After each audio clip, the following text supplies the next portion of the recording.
definitely. Thanks for being here this morning.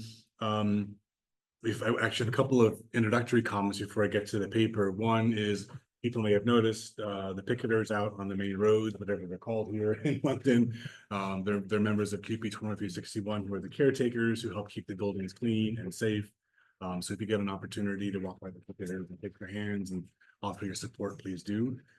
So I'm in addition to being a professor at U of T, I'm also the vice president for University and External Affairs for the University of Toronto Faculty Association. And so much of the what I'll talk about today is based in my experience really through UTFA, even though I'm speaking as a professor, not as a faculty association representative.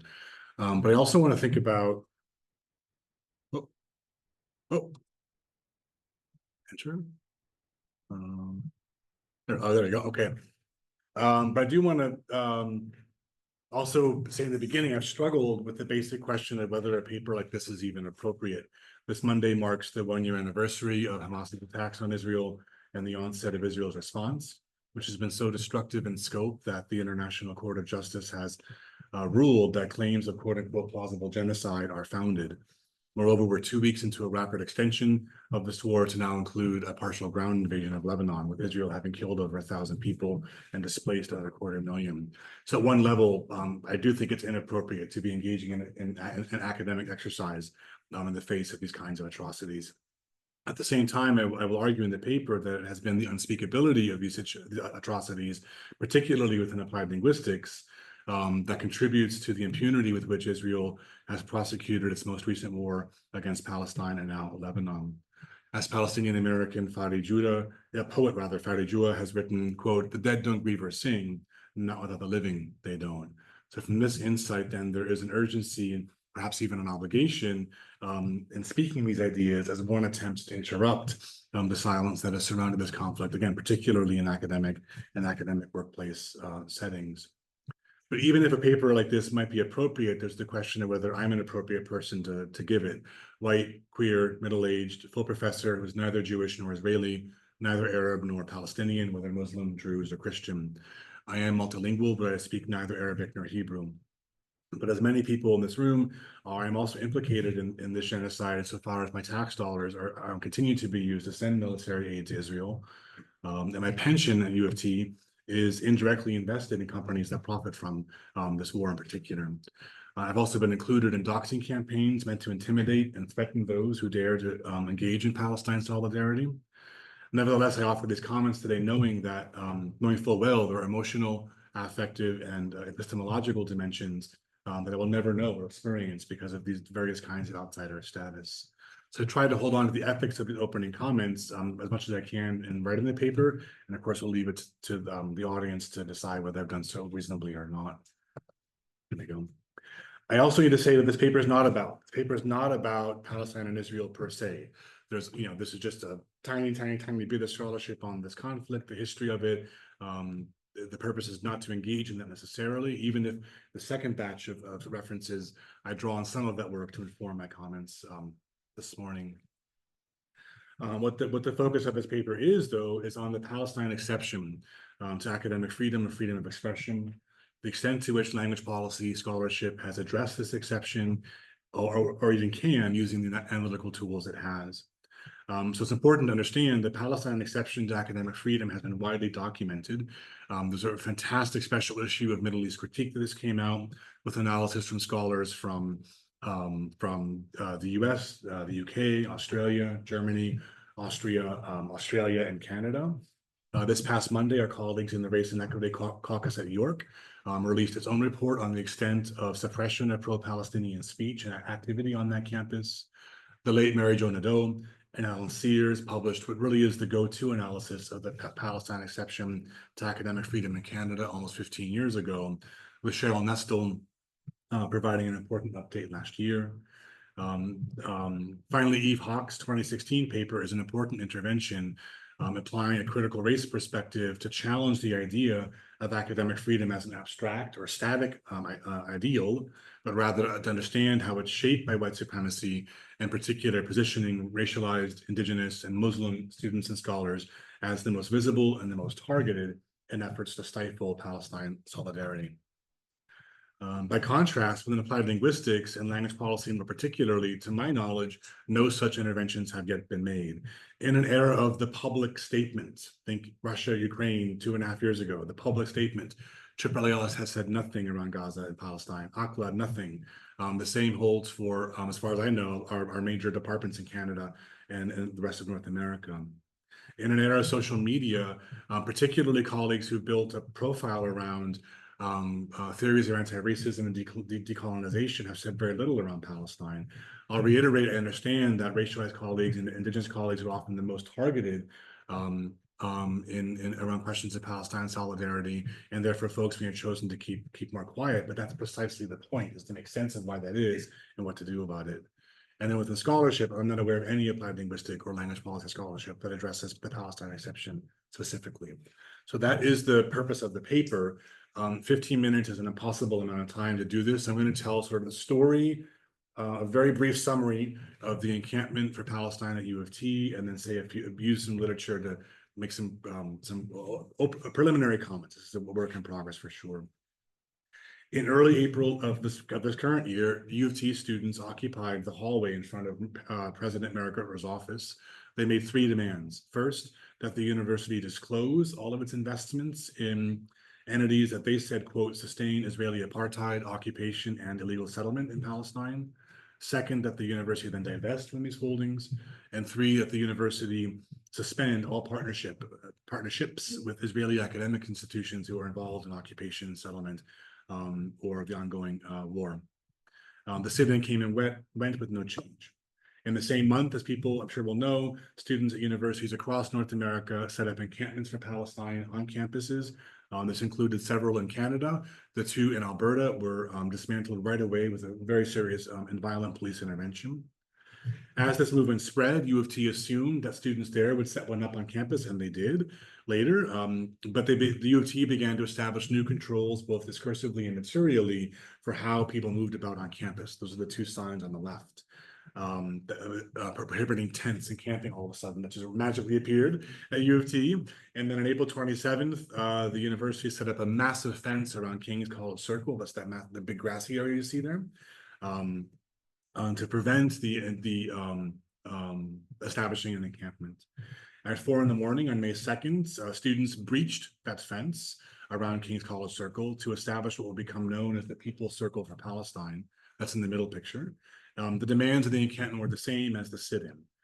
This encampment quickly became an important site for many U of T community members to demonstrate Palestine solidarity, but it also became a place to contest it with almost daily pro-Israeli demonstrations, counter-protests, sometimes in the middle of the night, sometimes trying to breach the fence, sometimes led by vigilante groups in quite violent ways.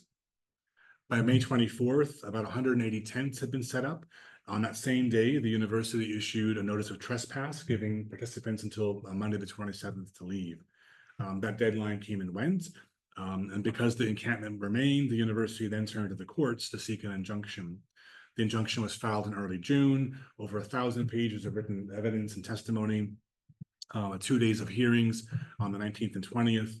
On July 2nd, the judge gave his ruling. He found in favor of the university's claim that the university is a public university, is in fact private property, which means that it has the sole discretion to decide what happens on its property. Equally important, though, the judge ruled against the university's claim that the encampment was the site or source of violence. He also ruled against the university's claim that the encampment was the site or source of anti-Semitic speech. The judge issued a deadline to clear the encampment. The students complied, and that was the end of the encampment.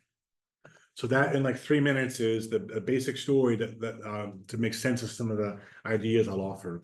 So to begin to make sense of this successful effort to silence Palestine solidarity at U of T, I want to pick up on some recent work from sociolinguistics, and to a lesser extent within language policy, on the notion of insecuritization.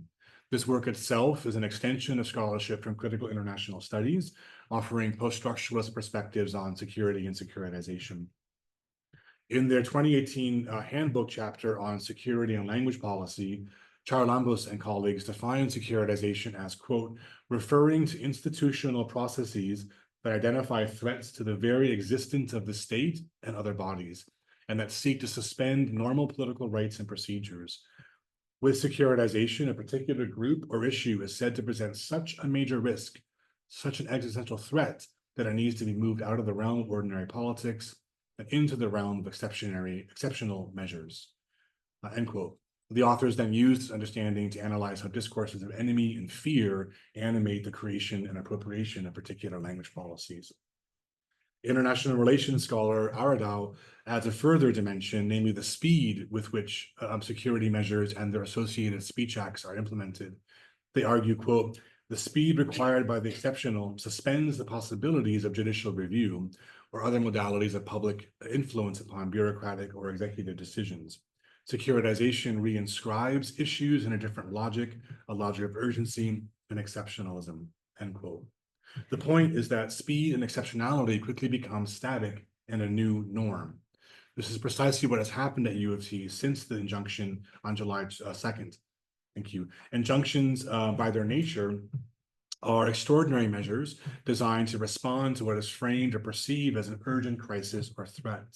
However, in late August, U of T issued what it calls a user guide on U of T policies and protests. The administration claims this document merely compiles guidelines from extant policy and puts them into a single user-friendly space. However, even a cursory reading of this document reveals that the university has created a whole pile of new restrictions on which speech is allowed, when, where, and by whom. As is noted in red, this document explicitly refers to the court injunction as a source of its authority. This takes what was meant to be a temporary measure, an injunction, and seeks to make it permanent, all while circumventing normal rules and procedures of governance. As also noted in red, the authority behind this user guide is the vice provost students, yet the language of the document implicates all members of the U of T community, including faculty, librarians, and staff.